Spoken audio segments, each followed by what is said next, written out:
各位同學，大家好，我係 C Sir，今日同大家介紹一本書，書名叫《意想不到的觀察》。喺書入邊，佢教咗我哋用4種方法，讓大家都成為生活中嘅科學小偵探。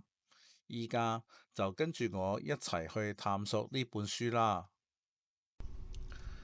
首先，書中嘅第一個方法叫試試看，即係要大家動手去試。例如大家屋企嘅雪櫃入邊都有一啲水果，例如蘋果啦、雪梨、木瓜等。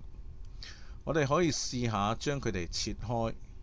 當然啦，當我哋切水果嘅時候，可以叫家長幫手，咁就安全一啲啦。當切開嘅時候，你會發現水果入邊嘅種子都排得整整齊齊。有啲果皮係黃色嘅，但係果肉卻係白色嘅。最特別嘅係，好多種子聚集嘅地方睇起上嚟都係五角形嘅喎，係咪覺得好特別呢？當我哋用完第一種方法動手試去切開一啲物件後，我哋就要用書中嘅第二種方法，通過觀察發現奇妙現象。喺呢度再舉多一個例子，例如體育堂玩嘅棒球、壘球，外表睇起上嚟都差唔多，但係當我哋切開一睇，硬色棒球入邊有好多嘅軟木同埋線，而軟色棒球入邊卻係空嘅。壘球入邊就塞滿咗好多軟木。通過呢啲觀察，我哋就可以發現唔同球嘅內部構造都有唔相同嘅物件。當我哋初步觀察後，我哋就可以用第三種方法，即係進一步深入探究。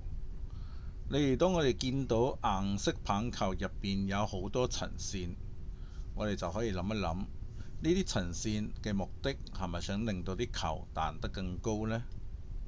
而壘球入邊又塞滿咗軟木，係點解呢？當我哋通過深入探究後，會產生好多唔同嘅疑問。當我哋將呢啲疑問都弄明白，咁我哋自然就成為咗生活中嘅科學小偵探啦。當我哋對蔬果同埋球嘅內部結構有進一步探究後，我哋就可以用書中嘅第4種方法，探索更多的奇妙現象，即係我哋將呢種好奇心放喺生活中嘅其他現象上。例如，點解唔同嘅鞋嘅鞋底紋路都唔相同嘅呢？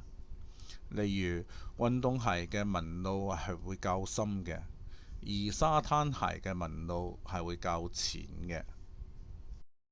各位同學，如果大家喺日常生活中都可以經常用呢4種方法去留意身邊嘅事物，相信大家科學上面嘅知識一定會有很大嘅增長。